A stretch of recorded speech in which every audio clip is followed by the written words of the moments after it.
ইতিহাসে প্রথমবারের মতো স্বর্ণের দাম আউন্স প্রতি $4,000 অতিক্রম করেছে। বিশ্বজুড়ে অর্থনৈতিক ও ভূরাজনৈতিক অস্থিরতা, যুক্তরাষ্ট্রে ফেডারেল রিজার্ভের সুদ হার আরও কমতে পারে এমন প্রত্যাশা এবং ডলারের দুর্বলতা সব মিলিয়ে বিনিয়োগকারীরা আবারও স্বর্ণের মতো নিরাপদ সম্পদের দিকে ঝুঁকছেন।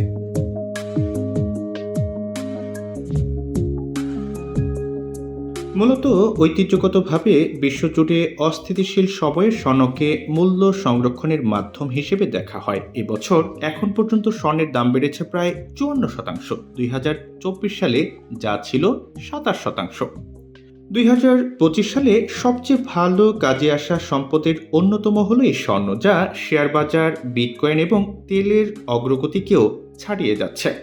সুদের হার কমার প্রত্যাশা, চলমান রাজনৈতিক ও অর্থনৈতিক অনিশ্চয়তার পাশাপাশি কেন্দ্রীয় ব্যাংকের স্বর্ণ কেনা, স্বর্ণভিত্তিক ইটিএফে বিনিয়োগ বৃদ্ধি এবং দুর্বল ডলারের কারণে এই প্রবণতা তৈরি হয়েছে।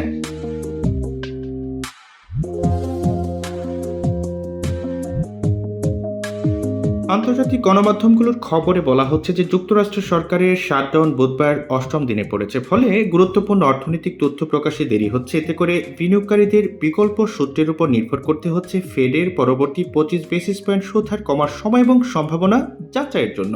পাশাপাশি ফ্রান্স এবং জাপানে রাজনৈতিক অস্থিরতা চলমান থাকায় বিনিয়োগকারীরা নিরাপদ সম্পদ হিসেবে স্বর্ণের দিকেই আকৃষ্ট হচ্ছেন। মধ্যপ্রাচ্যের যুদ্ধ, ইউক্রেন সংঘাত, ফ্রান্স এবং জাপানের রাজনৈতিক অস্থিরতা এসব কিছুও নিরাপদ বিনিয়োগ হিসেবে স্বর্ণের চাহিদা আরও বেশি বাড়িয়ে দিচ্ছে।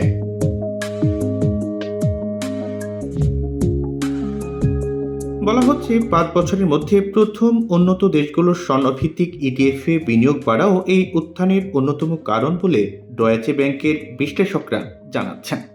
তবে স্বর্ণের পাশাপাশি বিশ্ববাজারে অন্যান্য মূল্যবান ধাতু যেমন রূপা, প্লাটিনাম এবং প্যালাডিয়ামের দামও বেড়েছে। রূপার দাম এখন আউন্স প্রতি $48, প্লাটিনামের দাম $1,653 এবং প্যালাডিয়ামের দাম $1,355 দাঁড়িয়েছে।